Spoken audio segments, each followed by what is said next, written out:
안녕하세요. 현비뇨의학과 의원 원장 권대현입니다.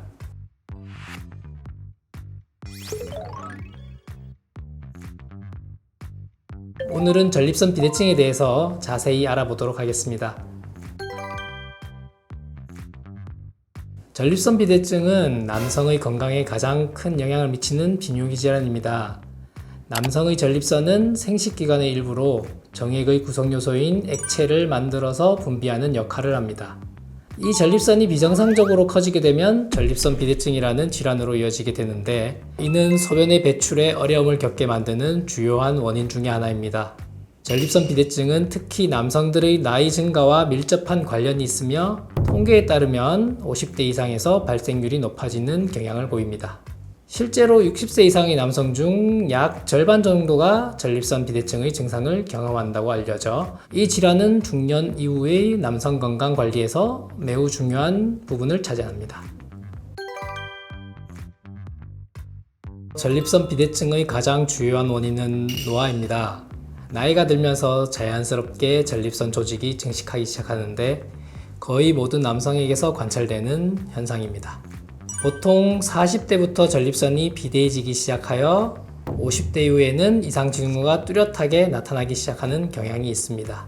노화 외에도 호르몬 변화는 전립선 비대증의 또 다른 중요한 원인입니다. 나이가 들면서 남성 호르몬인 테스토스테론의 전체적인 수치는 감소하는 경향을 보이지만, 전립선 내의 DHT라는 호르몬의 농도는 올라가거나 유지되면서 전립선 비대증을 유발할 수가 있습니다.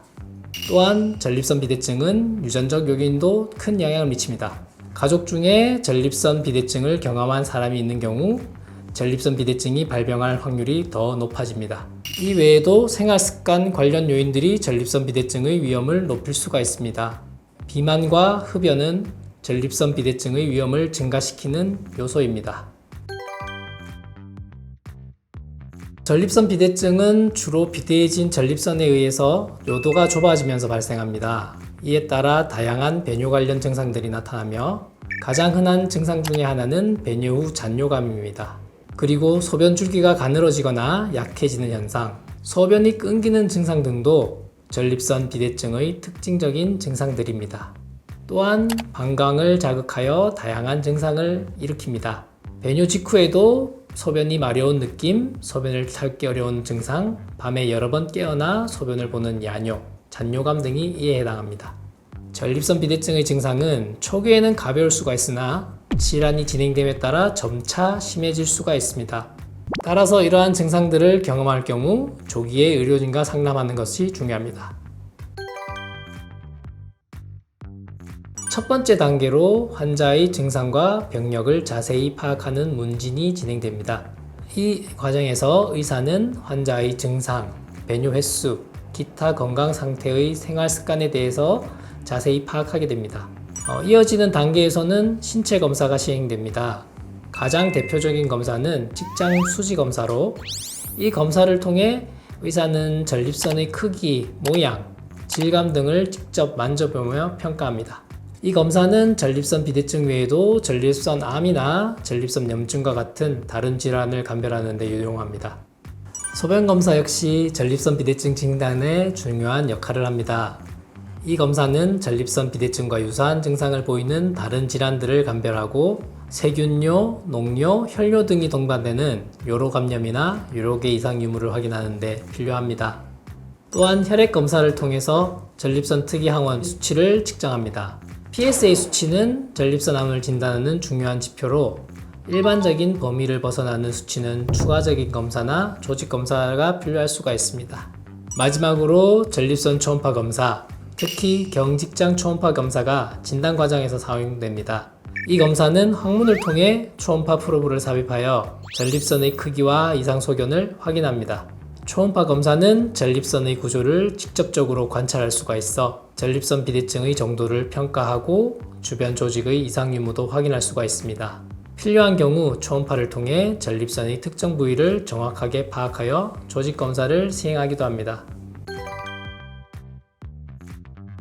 전립선 비대증의 치료 방법은 크게 약물 치료와 수술 치료로 나뉩니다. 약물 치료는 전립선 비대증의 초기 단계에서 주로 사용되며, 증상의 완화와 질환의 진행을 늦추는 데 목적이 있습니다. 가장 일반적으로 사용되는 약물은 알파 차단제입니다.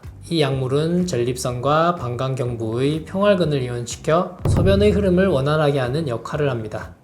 하지만 알파 차단제는 어지러움, 피로감, 저혈압 등의 부작용을 일으킬 수 있으므로 사용 시 주의가 필요합니다. 또한 전립선 크기를 줄이는 데 효과적인 5알파 환원 요소 억제제도 널리 사용됩니다.